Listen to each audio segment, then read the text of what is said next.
Ya, selanjutnya kita akan bahas terkait dengan analisis prospek perusahaan bagian satu karena minggu depan kita akan membahas bagian dua aja. Ya, masuk ke dalam slide-nya next. Ya, sebelum saya menjelaskan terkait teori positif akuntansi, perkenalkan nama saya Bayu Nugroho Seto kalau ada yang lupa dengan NIM 219. Jadi yang akan saya bahas adalah teori positif akuntansi di mana pendekatan dalam akuntansi yang mulai dilakukan pada tahun 1970-an ini berfokus pada menjelaskan dan memprediksi praktik-praktik akuntansi yang sebenarnya terjadi di lapangan, bukan pada preskriptif atau menyarankan. Karena praktik akuntansi yang seharusnya itu yang preskriptif itu adalah teori akuntansi normatif yang berjaya pada tahun 1950 sampai 60-an. Oleh karena itu, teori positif akuntansi ini ingin menguji hipotesis dalam keadaan dunia nyata untuk mendapatkan hasil yang deskriptif, prediktif, dan juga explanatory. Next. Nah, untuk membahas teori positif akuntansi, ada beberapa hipotesis yang akan kita gunakan dalam penjelasan pada kali ini. Di mana hipotesis yang pertama itu adalah bonus plan hipotesis, di mana teori keagenan, kalau ada yang pernah mencari-cari, teori keagenan itu membahas soal bagaimana hubungan dari prinsipal dan juga agen, di mana prinsipal itu sebagai stakeholder dan agen sebagai dan manajemen sebagai agennya. Eh, Terjadi beberapa perbedaan kepentingan karena di perseroan itu kepentingan dari manajer dan juga prinsipalnya, stakeholdernya tidak sama, akibatnya terjadi beberapa ketidaksesuaian kepentingan. Salah satu contohnya adalah horizon problem di mana si manajer ini memiliki horizon terkait waktu yang berbeda pada saat prinsipal menginginkan untuk mendapatkan laba yang terus-menerus, konstan dan tidak berhenti, tetapi manajer karena ada kemungkinan untuk pindah ke perusahaan lain untuk mendapatkan gaji mungkin yang lebih bagus daripada perusahaan itu, akibatnya terdapat permasalahan di situ. Dan salah satu hipotesis yang diturunkan dari situ adalah bonus plan hipotesis, di mana manajer cenderung memilih metode akuntansi yang dapat meningkatkan laba periode berjalan untuk memaksimalkan bonus yang mereka terima. Karena untuk membuat manajer dapat bertahan, biasanya ada kontrak yang diberikan untuk memberikan sebuah bonus kepada manajer tersebut. Dan apabila tidak dibatasi bonusnya itu, maka manajer itu cenderung untuk meningkatkan laba yang didapat periode berjalan untuk mendapatkan bonus semaksimal mereka. Selanjutnya adalah debt covenant hypothesis, di mana ini adalah hubungan dari bukan debt collector, salah. Liabilitas pemegang kreditor dengan perusahaannya. Kalau yang sebelumnya kita bahas soal ketidaksesuaian antara manajer dengan prinsipal stakeholder, kalau ini membahas dengan hubungannya dari perusahaan, di mana manajer dan stakeholder pada saat ini sudah pada hipotesis ini akurs, tapi berlawanan kepentingan dengan pemegang kreditor, di mana perusahaan itu dengan tingkat utang yang tinggi cenderung memiliki kebijakan akuntansi yang menghindari pelanggaran perjanjian utang, misalnya menjaga rasio tertentu. Hal ini bisa berarti memilih metode yang meningkatkan ekuitas atau laba, seperti eh, peningkatan dividen untuk mengurangi aset yang ada untuk disalurkan kepada stakeholder oleh manajer, sehingga klaim kreditor atas aset di sebuah perusahaan tersebut menjadi hilang pada akhirnya. Selanjutnya adalah political cost hypothesis, di mana perusahaan besar atau yang sangat terlihat publik, yang tersorot itu mungkin memiliki kebijakan akuntansi yang mengurangi laba yang dilaporkan untuk menghindari perhatian politik, karena apabila sebuah regulator melihat tren positif dari sebuah perusahaan, itu biasanya akan menarik bantuan dana atau untuk menjaga industri itu tetap sehat, akibatnya akan dikurangkan tuh biasanya seperti pajak yang lebih tinggi untuk mengurangi pajak yang lebih tinggi atau regulasi yang lebih ketat. Nah, dalam analisis prospek ini, pemahaman ini memungkinkan analis untuk melihat lebih dari sekedar angka-angka di laporan keuangan. Analis dapat mempertimbangkan apakah angka-angka tersebut mencerminkan kinerja ekonomi real ataukah ada manipulasi laba yang dilakukan untuk tujuan tertentu. Next.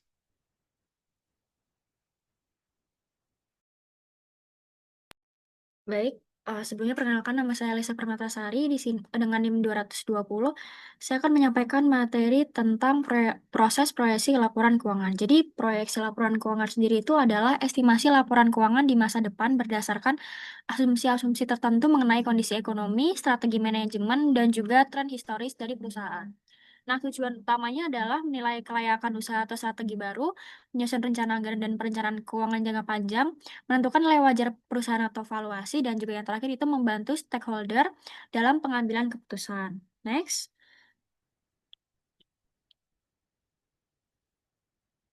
Nah, komponen-komponen yang diperhitungkan dalam proyeksi itu ada tiga.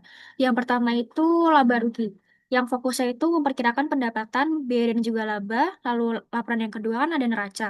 Yang fokusnya itu estimasi aset, kewajiban dan ekuitas. Dan yang laporan terakhir adalah arus kas yang berfokus dalam aliran kas dari operasi, investasi, dan juga pendanaan. Next.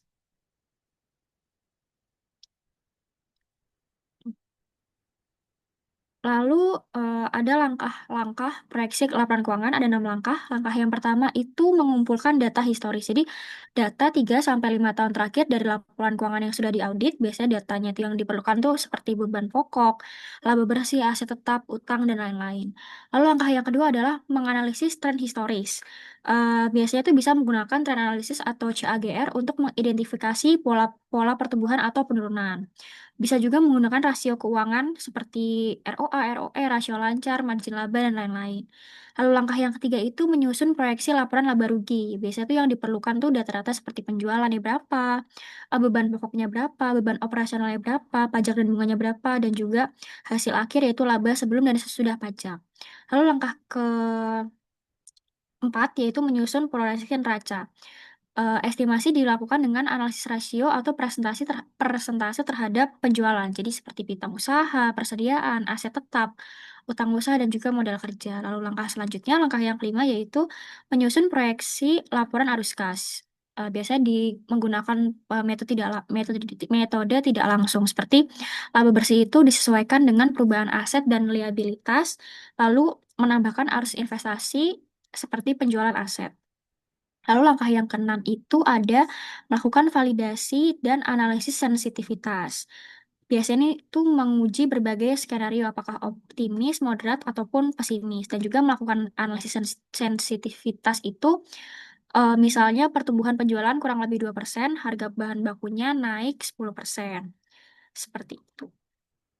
Selanjutnya akan disampaikan oleh rekan saya.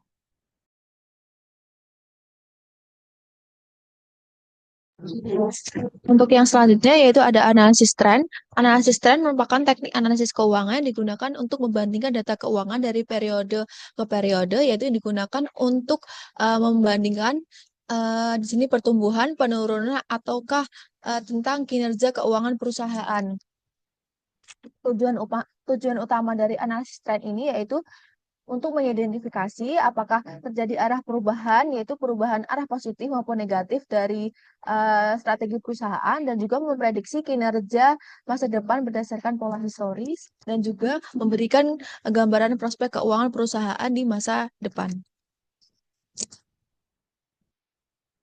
Lalu yang selanjutnya yaitu ada komponen analisis. Di sini ada komponen analisis trend analisis, yaitu ada yang pertama penjualan.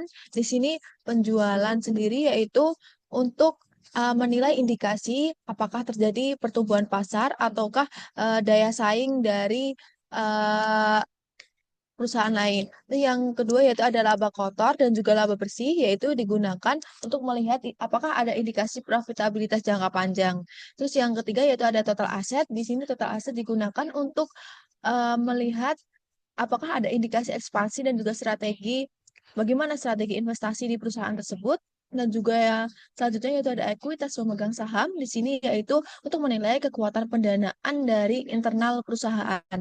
Terus yang selanjutnya yaitu ada utang jangka panjang. Di sini yaitu untuk menilai indikasi bagaimana risiko pembiayaan dan juga leverage dari perusahaan. Terus yang terakhir yaitu ada arus kas operasi. Di sini yaitu untuk melihat bagaimana kesehatan dari likuiditas dan juga operasional dari perusahaan. Di sini ada rumus trend analisis, yaitu rumusnya yaitu persentase.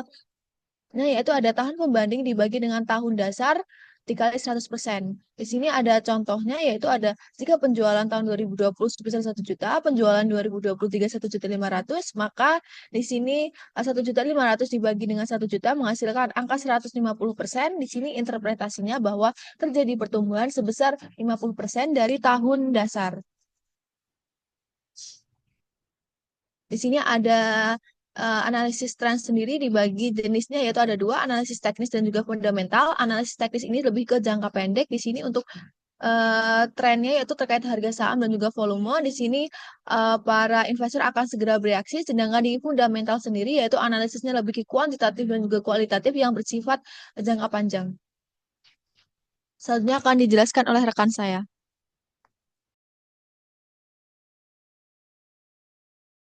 Oke, yang selanjutnya itu adalah mengenai analisis sensitivitas. Jadi, analisis sensitivitas ini adalah metode yang digunakan untuk mengevaluasi bagaimana perubahan dalam variabel tertentu dapat memengaruhi hasil keuangan suatu perusahaan.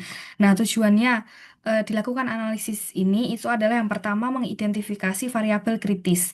Nah, menentukan variabel mana yang memiliki dampak terbesar terhadap kinerja keuangan perusahaan seperti pendapatan, biaya, dan margin laba.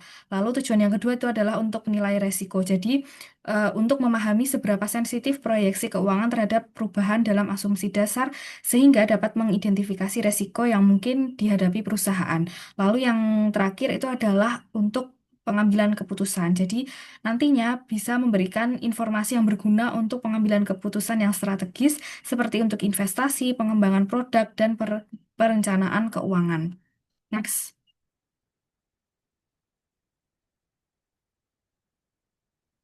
Nah, di sini ada beberapa langkah dalam melakukan analisis sensitivitas. Yang pertama itu adalah identifikasi variabel yang relevan.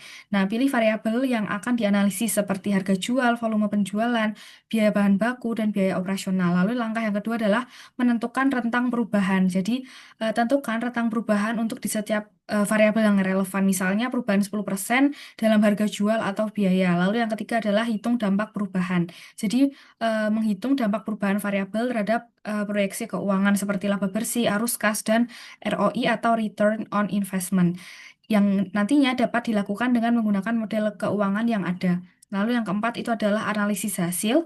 Jadi menampilkan hasil analisis dalam bentuk tabel atau grafik untuk memudahkan pemahaman.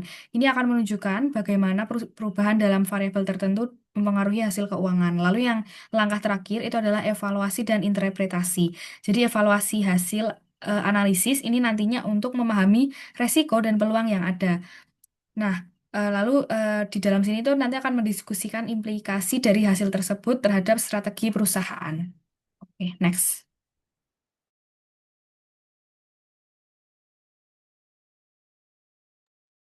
Oke, yang terakhir sini kita akan membahas studi kasus dari contoh membuat proyeksi laporan keuangan. Di sini saya Rida Fareza akan menjelaskan proyeksi laporan keuangan yang umumnya aja ya, yang banyak digunakan yaitu proyeksi laporan pada pendapatan. Jadi di sini informasi yang kita butuhkan itu ya dari untuk mencari laba, di situ ada penjualan, ada HPP dan ada beban operasional.